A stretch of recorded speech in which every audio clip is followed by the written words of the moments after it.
নমস্কার, সুস্মিতাস কিচেনে সবাইকে স্বাগত। আজকে খুব সহজ পদ্ধতিতে লাউয়ের একটা রেসিপি তৈরি করে দেখাবো।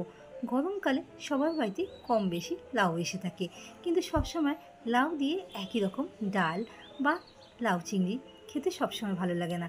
আজকে একটা সম্পূর্ণ নিরামিষ লাউয়ের তরকারি তৈরি করে দেখাবো। এর জন্য লাউগুলোকে ঝিরি করে কেটে নিয়েছি আর আলুগুলোকে লম্বা করে কেটে নেবো। কড়াইতে বেশ কিছুটা রিফাইন অয়েল দিয়ে দেবো। তেলটা গরম হয়ে গেলে বিউলি ডালে বড়িগুলো দিয়ে দেবো। হালকা লাল করে বড়িগুলো ভেজে নেবো। ভাজা বড়িগুলো একই জায়গায় তুলে রেখে দেবো।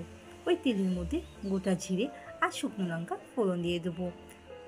তারপর ভালো করে মশলাগুলোকে নাড়াচাড়া করে নেবো। যখন একটা মিষ্টি গন্ধ বেরাবে তখন লম্বা করে কেটে রাখা আলুগুলো দিয়ে দেবো।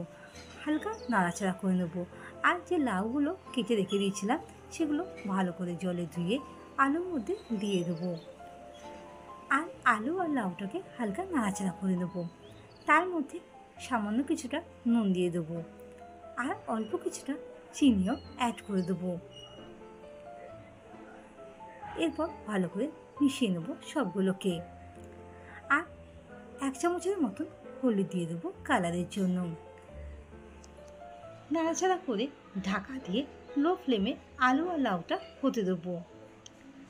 যখন লাউ থেকে সামান্য জল ছেড়ে আসবে তখন এর মধ্যে 3-4টে চিড়ে রাখা কাঁচা লঙ্কা দিয়ে দেবো। আপনার ঝাল অনুপাতে কাঁচা লঙ্কাটা ব্যবহার করবেন। আর সামান্য একটু জল দিয়েছিলাম যাতে আলু আর লাউটা ভালো সেদ্ধ হয়ে যায়। তারপর ভালো করে আবার ঢাকা দিয়ে 5 মিনিটের জন্য হতে দেবো।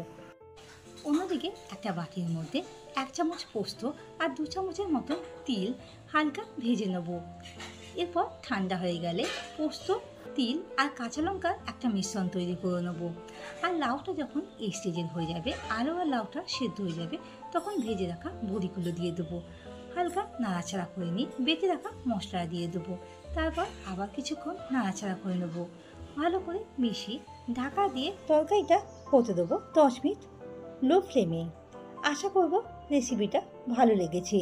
বাড়িতে একবার এই সহজ পদ্ধতিতে লাউয়ের তরকারি তৈরি করে দেখো।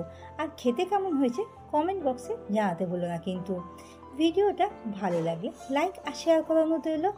আর আমার চ্যানেলে নতুন বন্ধু হয়ে থাকলে চ্যানেলটিকে সাবস্ক্রাইব করার মতো রইল। যখন লাউয়ের তরকারিটা এইভাবে শুকনো হয়ে আসবে তখন এর মধ্যে 1 চামচের মতো ঘি অ্যাড করব। ঢাকা দিয়ে 10 মিনিটের জন্য স্ট্যান্ডিং টাইমে রেখে দেবো। ধন্যবাদ পাশে থাকার জন্য।